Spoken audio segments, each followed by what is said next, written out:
Pooja Maharaj. Pooja is an OG podcaster. She used to host 2 podcasts, and she also serves on the board of the North Texas Hindu Mandir. So thank you for Pooja. Woo!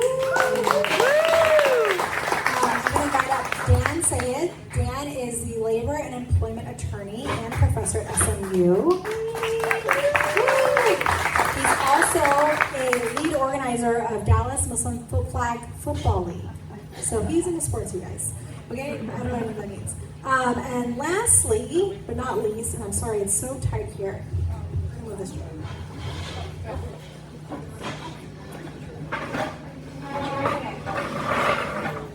Katrina's part of this too. We're just struggling horizontally here. Okay. And Katrina Moore. Katrina Moore is an immigration attorney. She's also a candidate for Justice of the Peace for Precinct 2.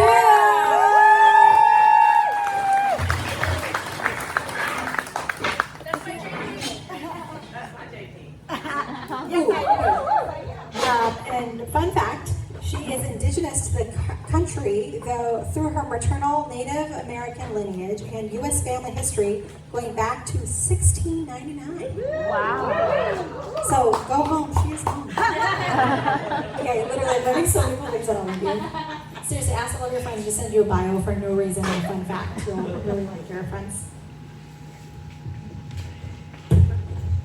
All right. Okay. So facts again, right? We want to focus on facts, not false evidence appearing real. So South Asia is a region within the continent of Asia, and it encompasses 8 different countries. So those 8 different countries are, and I feel like I wrote them down somewhere: Bangladesh, Pakistan, India. Tell me more. Nepal, Sri Lanka, Afghanistan. Is that 7 or 8? That's 6. I'm missing 2. Bhutan. Another paper that I wrote. I'm going to follow. There's 8 different countries. I wrote it in a different list on different paper. Okay? And I say that because, again, this idea of like go home.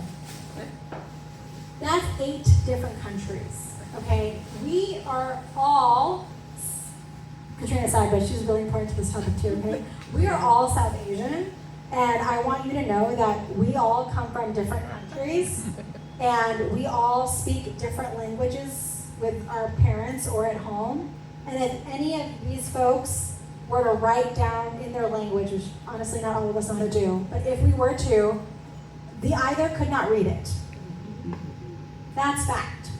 And I say that because in India alone, which is one country of those 8 countries, there are over 121 different district languages, but there are over 1,000 like mother tongue dialects of smaller relatives, smallest relative in India, of regional dialects. So again, this idea of one monolith group factually does not exist. Okay, so it's not, even when folks say that, like they sound stupid, to be very honest, because it's not real. It doesn't exist. And I know that's a nice thing to say. I don't tell my 6-year-old to say that, but it's true because it's not correct.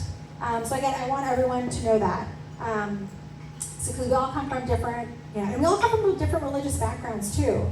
And that also sometimes when I think even in the U.S. you see folks who are not white predominantly, you assume that they're not Christian. But there are a large swaths of Christian populations within all these countries too, right? They do exist. So again, just facts. So before we dive into everything, I just want to say fact, DFW alone has added 1.5 million residents in the last decade. 1.5 million, just residents, people, right? Of that 1.5 million, 135,000 in that increase are of Indian descent. 135,000 of 1.5 million. Okay? Again, fact. That is 9%. I typed it into Google. I also typed it into my calculator to double check I did the math right. I did, because 10% is 150,000, okay? So, again, and how we mentioned earlier that the largest cities within Texas are Dallas, they're Houston, because there's large hubs, there's businesses bring people, right? Those are how communities are made. And so another fact is that within Frisco, the previous South Asian or Indian population was 10% 10 years ago. And now it is close to 30 or 33%. So yes, that is also true that has been an increase in a specific demographic within Frisco that has experienced increase overall. And that is also fact. Again, I'm never going to try to sugarcoat anything because I don't want you to say, I see with my eyes something and you're telling me something else. You see with your eyes that it's true. And in that growth, it is 9% for all of DFW, right? So that's fact also. So before we jump into everything, I'm going to say, okay, Tasneem, you are an organizer and you are also a South Asian person. What does this growth, both in DFW,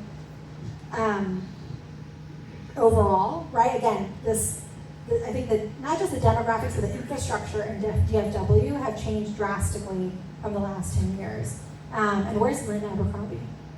Okay, chat with Lynn. Like, Lynn told me so much about Denton County and what it looked like when she originally moved here, when she bought a house. I mean, she was sharing so much knowledge with me, and that's a fact too. And there's a fact from when she moved to now, so much has changed. And that's also true. But it also doesn't have to mean that all change is bad. But again, change is happening.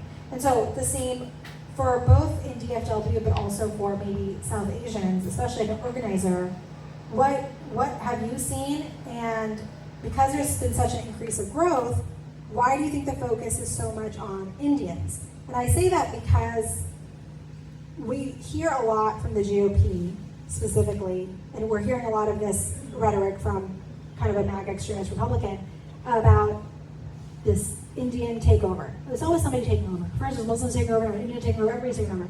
And there's a big conversation around illegal immigration, right? And the fact of the matter is, a large portion, if not, I don't want to say all because I don't know about entirety, but a large portion of this increased Indian or South Asian demographic has come via legal immigration. And I point that out because, again, you don't like something, okay? You don't like illegal immigration.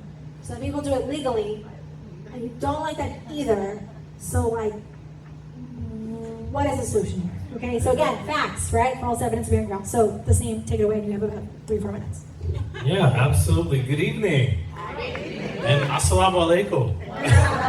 Surprise, I'm one of them too. My name's Tasneem Al-Mikhail. You can call me Taz, pronouns he, him, his. So beyond my job now as the newly elected state treasurer for the Asian American Democrats of Texas,